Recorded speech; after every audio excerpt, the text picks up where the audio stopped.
চলে যাব। তো এটা তো একটা ফাঁকিবাজ হলো, আমরাও তো ফাঁকিবাজ বাজি। এটার জন্য এটা এটার জন্য তো এটা এটা একটা ফাঁকিবাজ হলো না বলো? কিভাবে কার কে ফাঁকিবাজি করলো? তুমি তো একটু পরে বললা ওদেরকে না বলে। কি কি বলো, কি বলতে চায়? আচ্ছা, আমি কি তোমার মোবাইলের মধ্যে একটু দেখতে পারি? দেখলে কি হয়েছে? দেখ, কেমনটার দিন কিন্তু তার আল্লাহ জিপ জিপ আর পা কেটে দেয় এভাবে গেলে। একটু মোবাইলের দিকে আমার মোবাইল তোমার দেখা দরকার কি? দেখি না। তা আমি শুনি, তুমি কি বলতে চাও আমি একটু শুনি। ফাঁকিবাজি করলোটা কে? কে করে ফাঁকিবাজ? তুমি করলা। আচ্ছা, আমি কিভাবে ফাঁকিবাজি করলাম? তুমি নিজে করলা না, তুমি মাম্মাদেরকে না বলে চলে গেলা। কল দিয়ে বলবে। হ্যাঁ, ওই যে কল দিয়ে বলবো।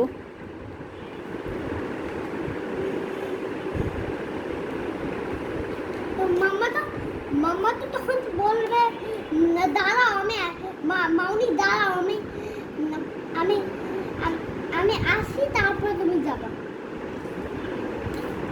তারপর তো তুমি কিছু না করে চলে যাবা না? যাব না, মোমো আসলেই যাব। না, মাম্মা আসতে না, মানে আমাদের পড়া শেষ হলে না তুমি আমরা কি করব? পড়া তো শেষ হতে দেরি আছে, এখন তুমি কিছুক্ষণ রেস্ট হবে তোমার। কিছুক্ষণ রেস্টের পরে তোমার আবার অ্যালফাবেট লেখা শুরু হবে। তারপর মৌখিক পড়া আছে। তারপর ছুটি। আর হ্যাঁ, আমার থেকে ভালো আইডিয়া। যখন পড়া শেষ হবে তখন আমি আর ভাইয়া তো ওদের পাশে যাবো। তারপর যখন মাম্মা পরে পড়া দেবে তখন তুমি মনে করবা যে ওরা চলে গেছে আসতে। তারপরে আমি আর বাইরে বের হয়, আমরা আবার ওইখানে ফিরে আসবো। ভালো না? খুব ভালো হবে, খুব ভালো হবে। আসার সময় যাওয়ার সময়